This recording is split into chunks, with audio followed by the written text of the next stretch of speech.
This is Karen with newclevelandradio.net, and it is time for Grief Belief. And we're all on that journey of life. And when you're on the journey of life, you are going to be touched by grief. I've been writing a lot about it lately, and especially since you had your sister on last month, Christy, when we talked about the grief that she's going through.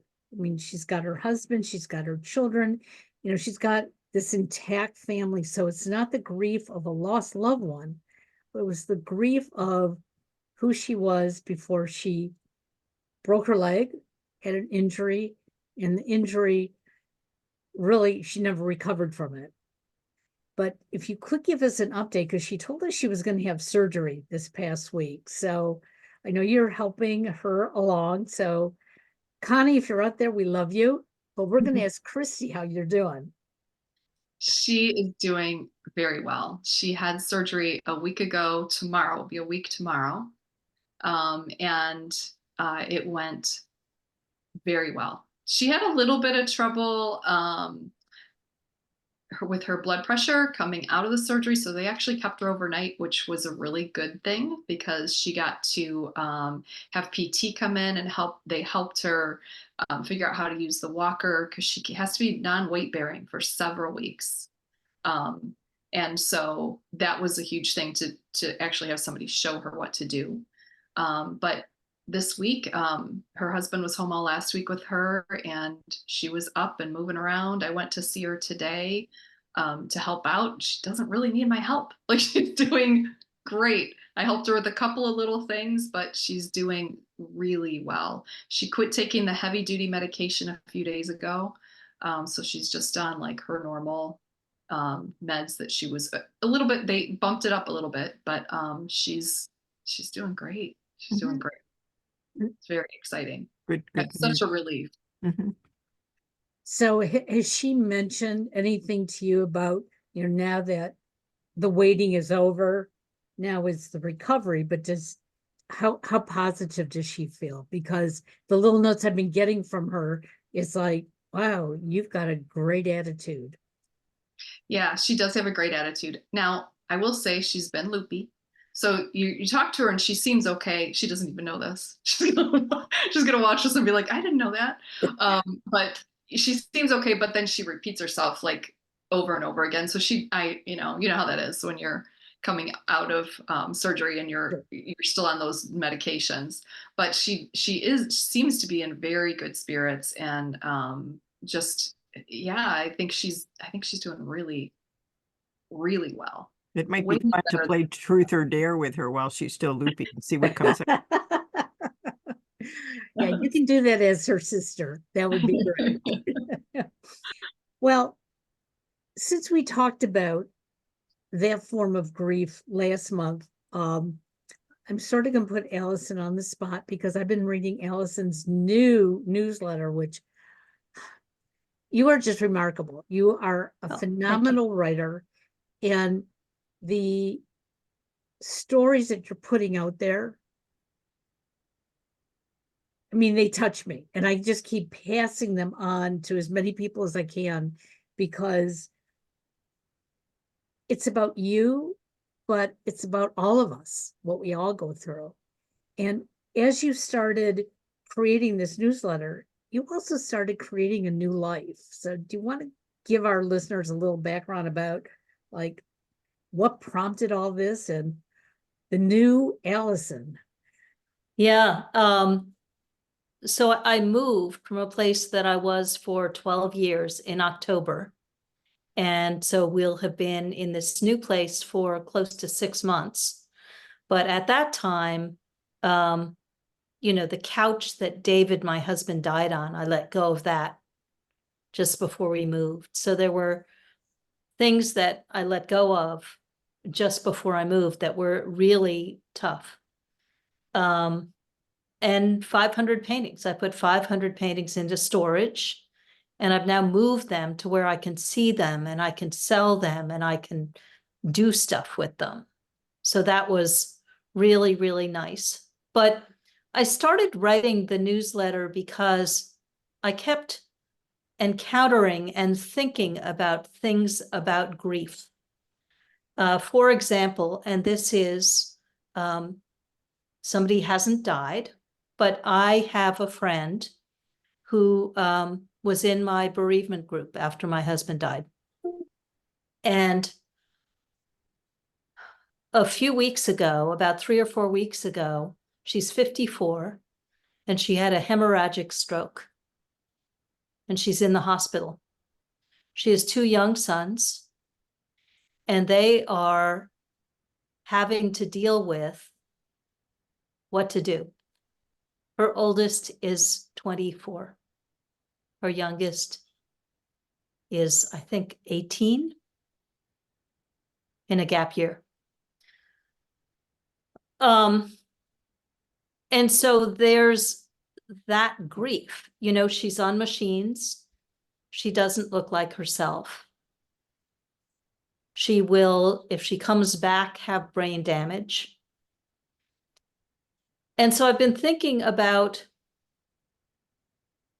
grief and what we ask for and what we need, because trying to help these 2 kids who are meeting with lawyers, trying to find a facility that's close to them.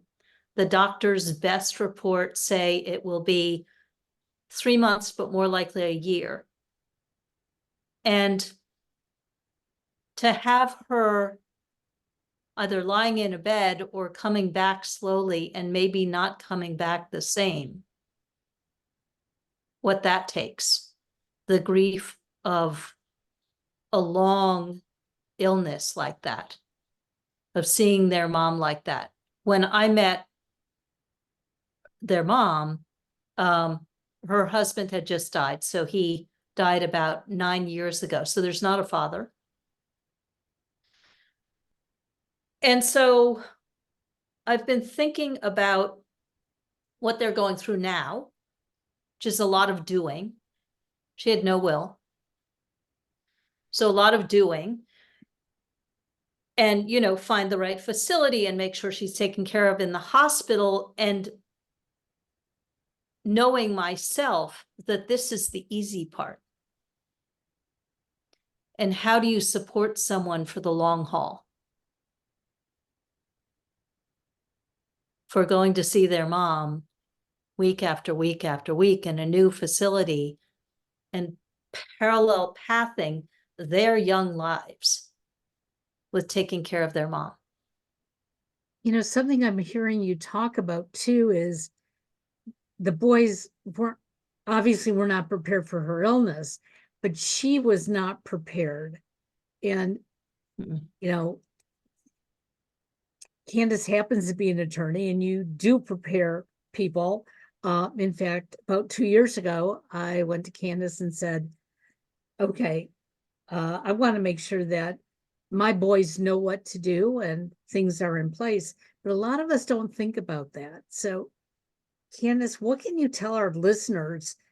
And because in this case, if the mother can't speak for herself, can the boys actually speak for her?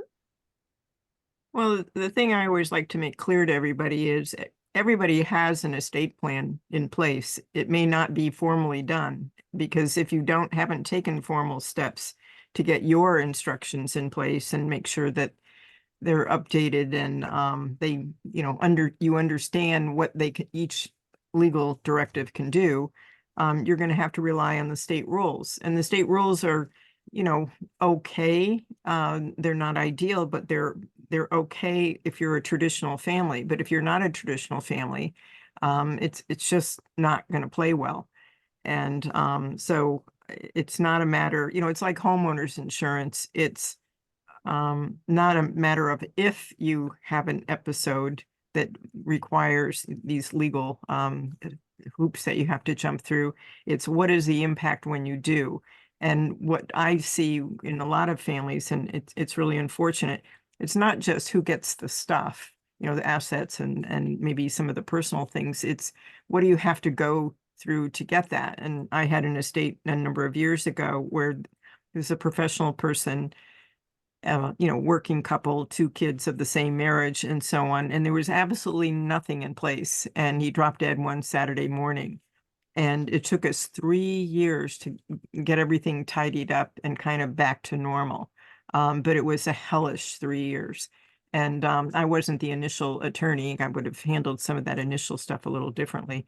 But and that's what they're going to remember. That's going to be what they see between, where they are now and their memory of, dad dying is that garbage in between. It's part of the grief that they have to slog through. So Allison, they're dealing with their mother being ill, obviously, not knowing what the outcome is. But were they both living with mom as well? So, I mean, what is their day-to-day living going to look like too? So her younger son found her. Her older son was at college. Her older son has now taken on all of this, pretty much.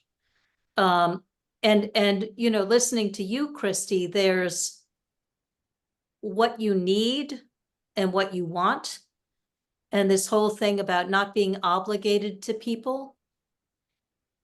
And so in this situation, the question for me is, how do I support these kids, yet still stand for their autonomy and push when they're being sacrificial? Like, how does a person do that? Because that's a tricky thing. So what have you come up with? She had a lot of networks of friends who really stepped up and shown up for her and for the kids. My concern is long-term. So one of the things I'm going to do is I'm going to contact the guy who seemed to have been sort of hands-on, let's find the paperwork, and, took one of the sons to his home, helped him move out of the dorm, all of that stuff. And I'm going to reach out to the different groups and see if I can arrange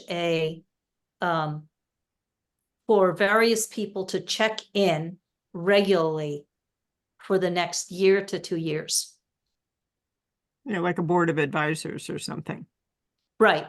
But literally, okay, you are in charge of this group, and you are going to find someone in this group who's going to text or call these kids on this date.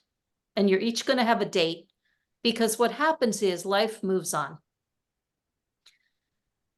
And in about 2 or 3 months, life will move on for all the people around these children. And they will be all alone. And I want to make sure that doesn't happen. Now, it's better that there are lots of different networks, because then the weight doesn't fall all on one person or one small group of people. But it I could think be like a jump ball where one group thinks the other group has, is on top of it. And, the ball just, lays on the floor. Right. The other thing is that the kids won't ask. Mm. And everyone is saying they're handling it so well. And so when you were saying, Christy, that your sister is doing great, I think we have a way, especially in this country, where we handle it really well. And it's a bit of a trap. Yeah. And I see this with my mother-in-law. She gets immensely itchy legs. Her skin is so dry, it dries up till she's like an alligator. And her nails grow very fast. So then she'll scratch herself and she'll have like scores on her legs and her arms. But she doesn't want me to put moisturizer on until there's a real problem. Like, just doing it because it would feel good makes no sense to her.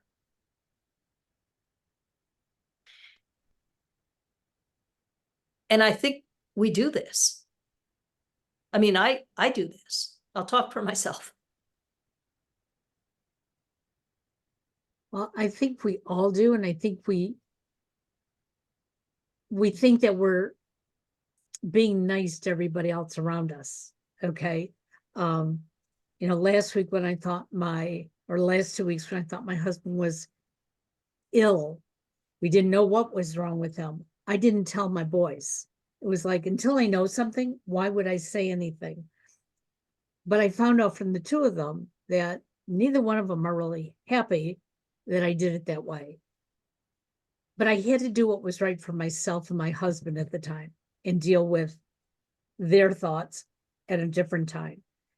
But sometimes we have to be willing to say, hey, this is what I need right now. And this is why I need it. Maybe I don't ask on a regular basis, but right now, this is what I need. Some of us don't have a network like your friend does. We have 2, 3 people and maybe our immediate family. But like you said, as time goes on, our lives go on, and we just assume that everything is being taken care of. Well, and I would imagine at young ages, they wouldn't necessarily know what might be possible, to ask for, Sure. because, their life experience presumably is reasonably limited. I imagine they know how to feed themselves. Maybe it's a takeout, but, those kinds of things. I think that a lot of times we don't actually know what we need. We don't stop Okay. to Mhm. think about what we need. We don't, and especially when we're grieving, we can't. It's you can't. You're just overwhelmed with so many thoughts, and then in a situation like this where there's all this legal stuff going on top of just your emotions, it's just so much. I've heard, I listen to a lot of podcasts, and I hear a lot of people say the best thing you can do for your family is have all that legal stuff set up, because when you lose somebody and you've got to deal with that on top of all of the grief of just your heartbreak broken over losing a person, but then you've got to deal with all this, like it's such a huge gift you can give your family to get all that legal stuff in place so that Well, the they irony is that we have, we go to extensive ends to leave babysitter instructions when we're just gone for part of a night. And we don't take care of these instructions, babysitter instructions when we're gone permanently or, for a prolonged period of time. So it's ironic. yeah. Well, and every time you go to a doctor's office or go to the hospital, they always ask if you have your paperwork in order. And if we don't understand what they're talking about, we need to start asking, what paperwork are you talking about? How do I go about doing it? Why should I do it? I knew that we should do it because my parents were very proactive. In fact, my parents put their paperwork together. I remember they called me and they said, we are naming you on our living will. And I said, well, why? I'm the baby of the family. Why not my oldest brother or my middle brother? And they said, because you'll know when the time is right. They won't. And when they explained it to me that way, I accepted it. I didn't think they were right, but as it turns out, they probably were. And my one brother was put in charge of everything financial.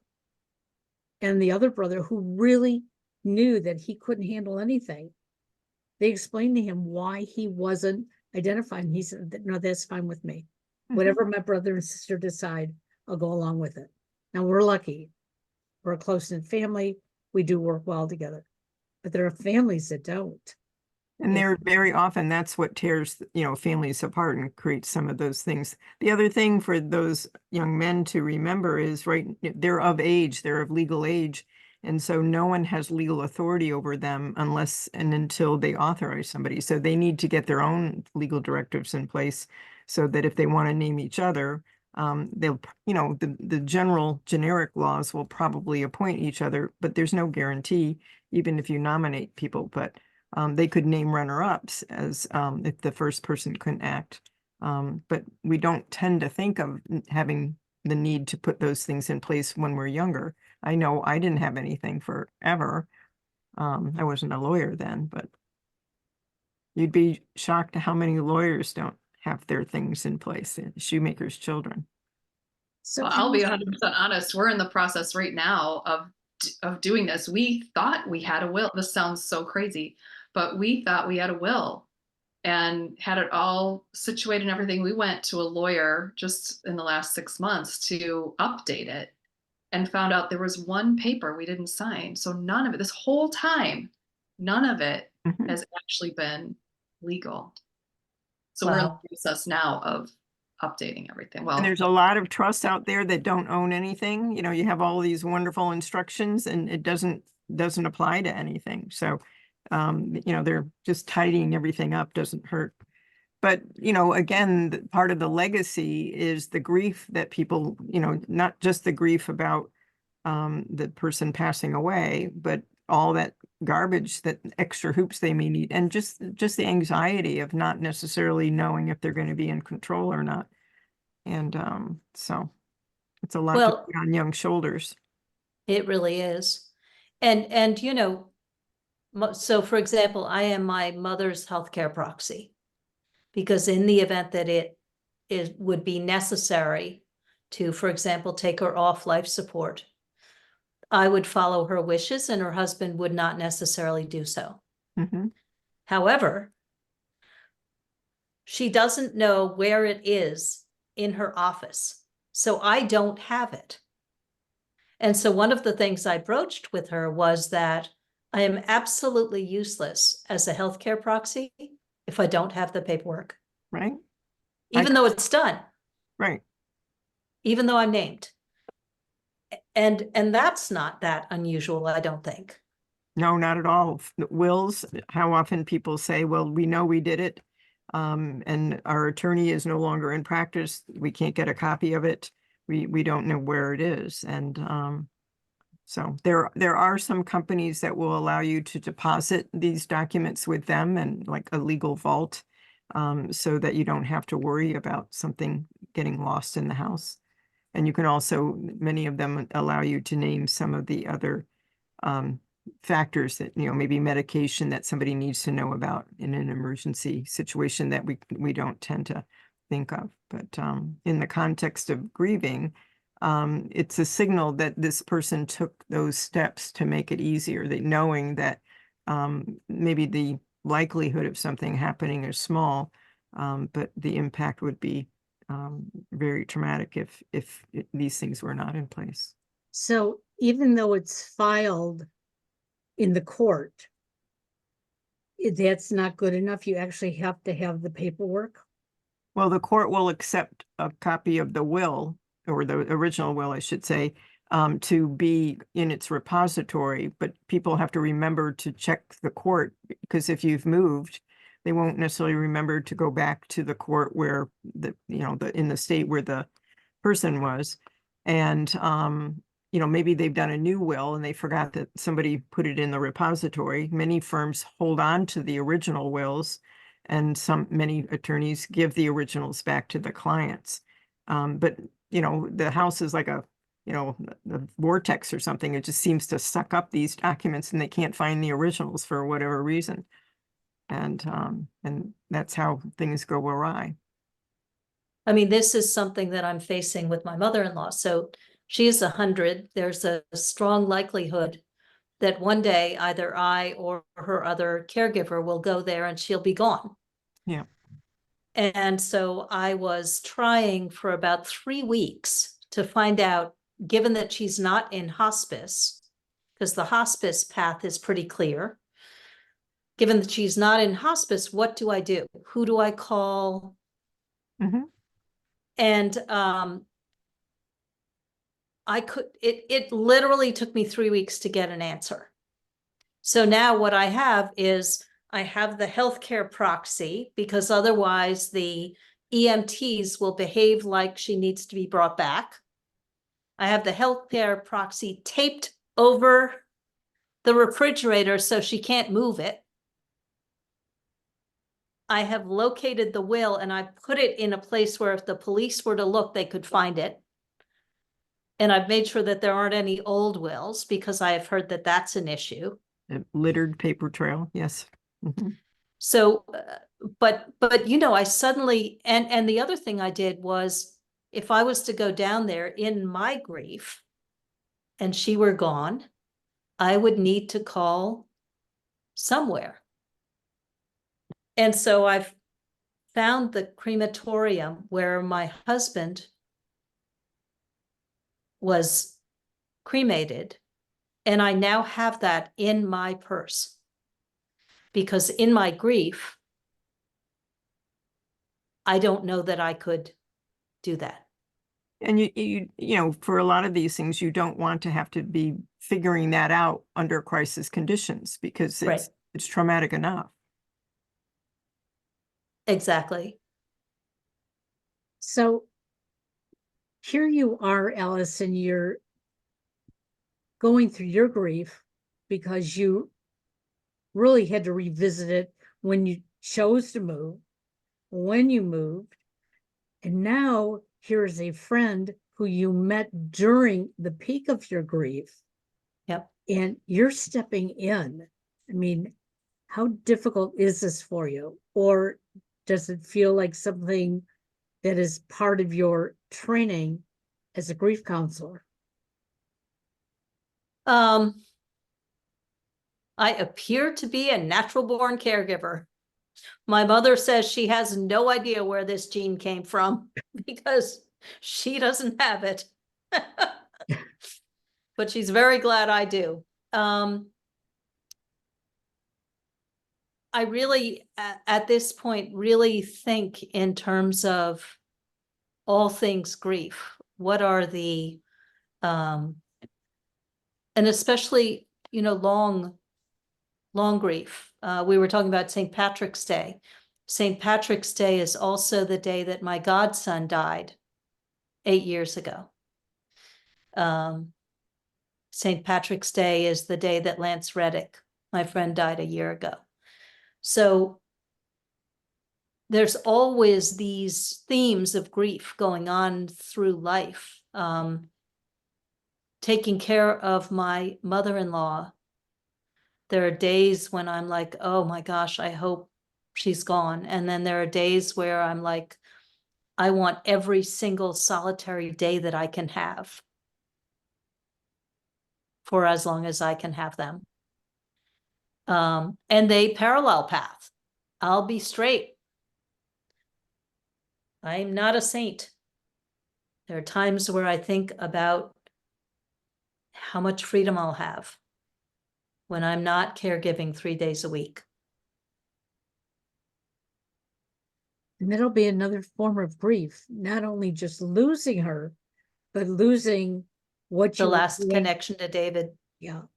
My brother used to, after my father died, my brother chose to call my mother every morning at 9 o'clock, no matter where he was. Okay.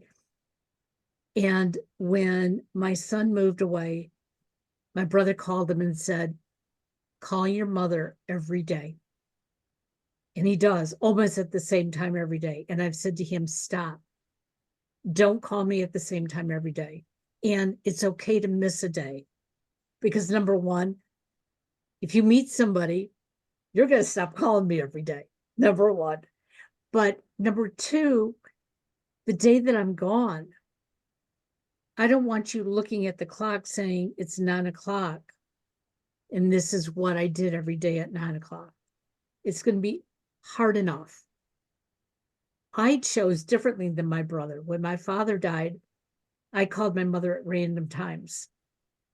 I didn't want it to be a dinner time call. I didn't want it to be a morning call. I didn't want it to just be on the weekends. Because that way there was one less thing I would miss. Yes, I missed talking to her, but it wasn't to a specified time. So as we talk about grief in the many phases it takes, look at the grief these two boys are going through. They had no concept mom was going to get sick. Christy, I would wonder if the helping children with loss resource would be appropriate. I mean, it's normally intended for younger, the adults for much younger people, but what are your thoughts on that? I was wondering the same thing, if it would. I don't really know. I think for the 24-year-old, I think the just the regular GRM would probably be better. Possibly the 18-year-old.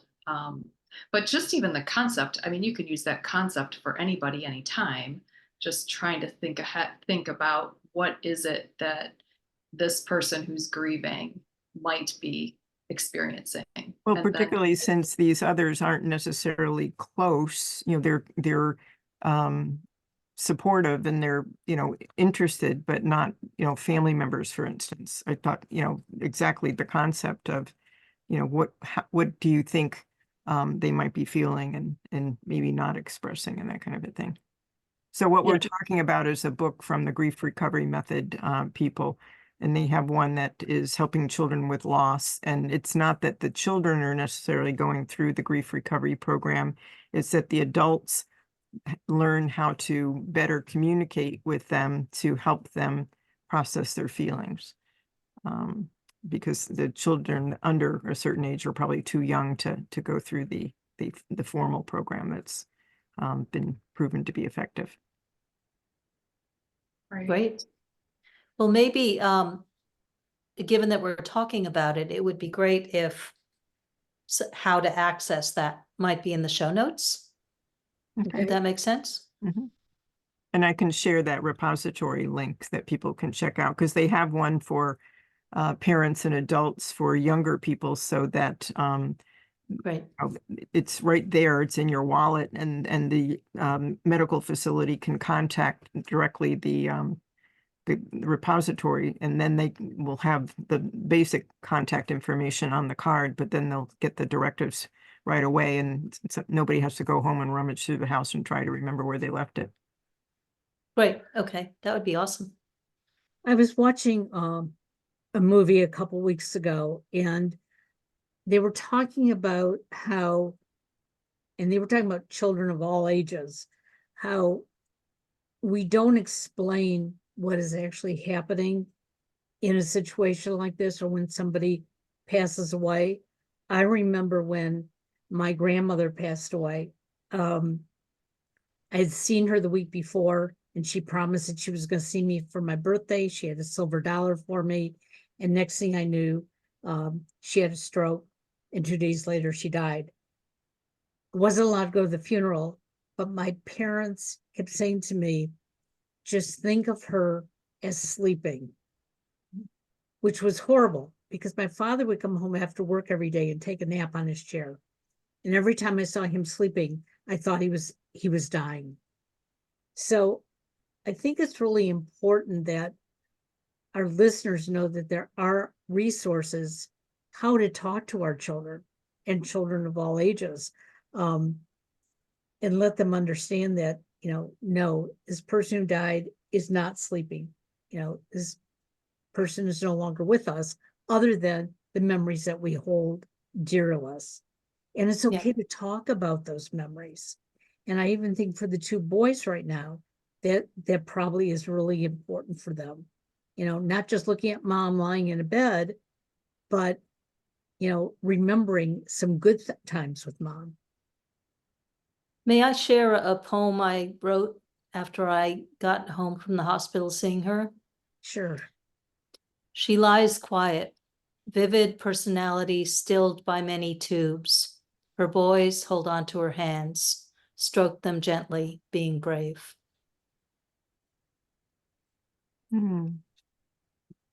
It's almost like a haiku. It's a tanka, Mhm. which is 5 lines instead of, but the same basic form.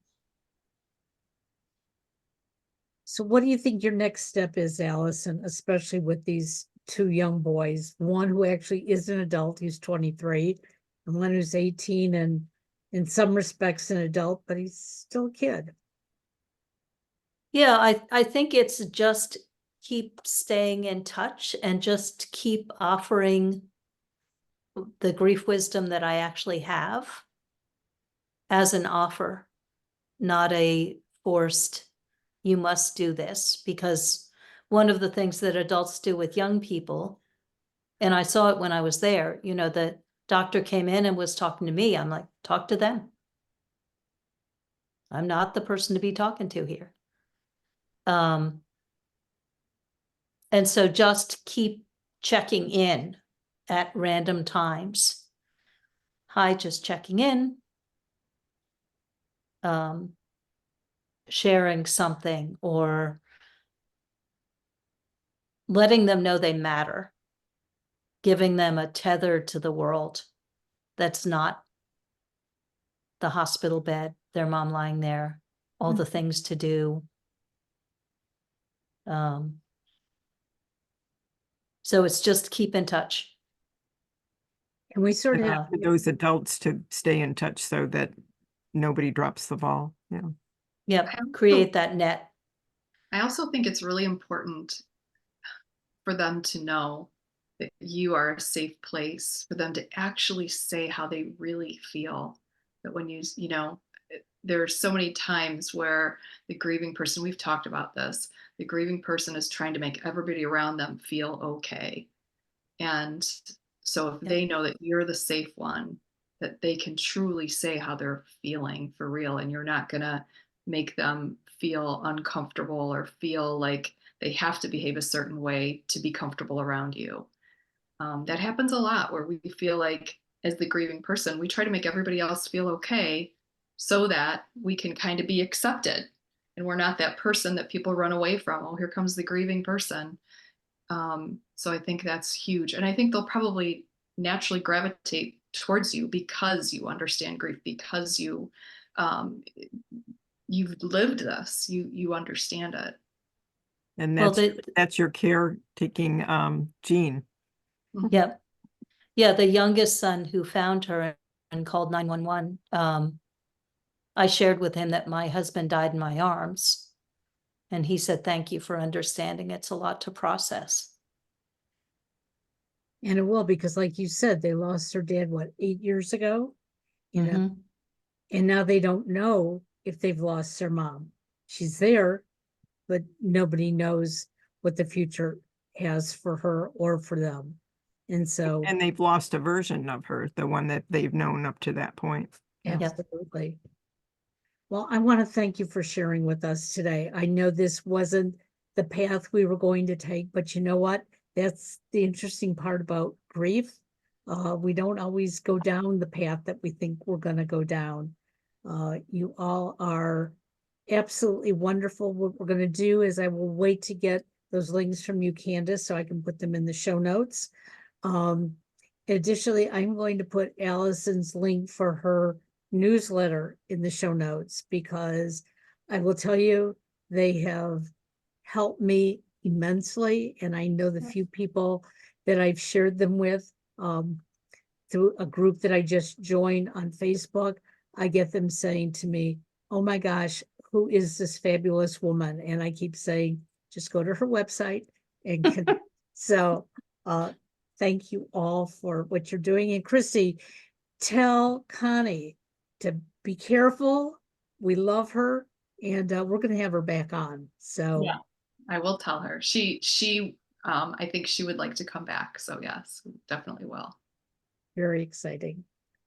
Everybody have a great day, and we will see you all in April. And Allison, you're going to lead us next month. So surprise us with the topic. Okay. Okay. All right, everybody. Take care now. Take care. Bye.